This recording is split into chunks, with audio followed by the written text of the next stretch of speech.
শিলিগুড়ি পুর নিগমের 24 ও 35 নম্বর ওয়ার্ডের অন্তর্ভুক্ত ভক্তিনগর শহীদ কলোনির প্রাথমিক বিদ্যালয়ে ঘটে গেল এক দুঃসাহসিক চুরির ঘটনা। শুক্রবার, শনিবার ও রবিবার 3 দিন স্কুল ছুটি থাকার সুযোগে স্কুলের ফ্যান থেকে শুরু করে বৈদ্যুতিক সরঞ্জাম, রানিং ওয়াটার পাম্প সর্বস্ব খুলে নিয়ে যায়। এই পুরো বিষয়ে নিউ জলপাইগুড়ি থানায় জানানো হয়েছে।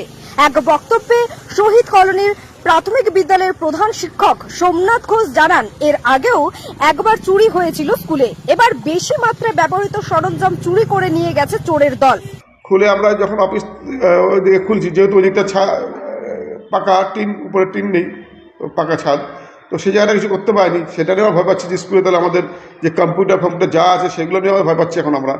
এবার যখন এই ঘরগুলো খুলে দেখতেছি যে এই ঘরগুলো ফাঁকা, চারিদিকে দেখি টেবিল বেঞ্চগুলো উঠানো, মানে ওইভাবে সিঁড়ি বানিয়েছে ওরা, আর প্রতিটা ফ্যান, প্রতিটা তার নিয়ে চলে গেছে, ইলেকট্রিকের তারগুলো পর্যন্ত খুলে দিয়েছে।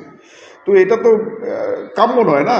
যারাই করুক, আমি মনে করি যে দেখুন, এখানে সাধারণ গরিব বাচ্চারা পড়ে, সাধারণ শিশুরা পড়ে এখানে। শিশুদের, আপনাদের তো বাচ্চারা কেউ পড়তে পারে কোনো স্কুলে, তো শিশুদের মুখে তাকিয়ে আপনারা এগুলো করবেন না আগামী দিনে। আমি আগামী দিনে এলাকার লোকের মানুষকে বলছি, আপনারা যে যাতে সুষ্ঠুভাবে স্কুলটা থাকে, আপনারা সবাই একটু দেখবেন, একটু যাতে স্কুলটা ভালোভাবে থাকে, বাচ্চারা এখানে আসে, সাধারণ গরিব বাচ্চারা।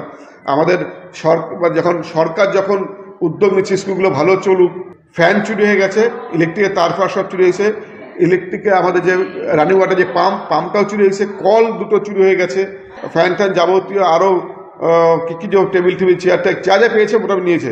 শুধু ওই বড় আমাদের যে লোহার সিঁড়িটা, সেটা নিতে পারেনি বলেই ওই সিঁড়িটা গ্রহণ করতে পারেনি। তানিয়া সরকারের রিপোর্ট, পাহাড়িয়া টাইমস।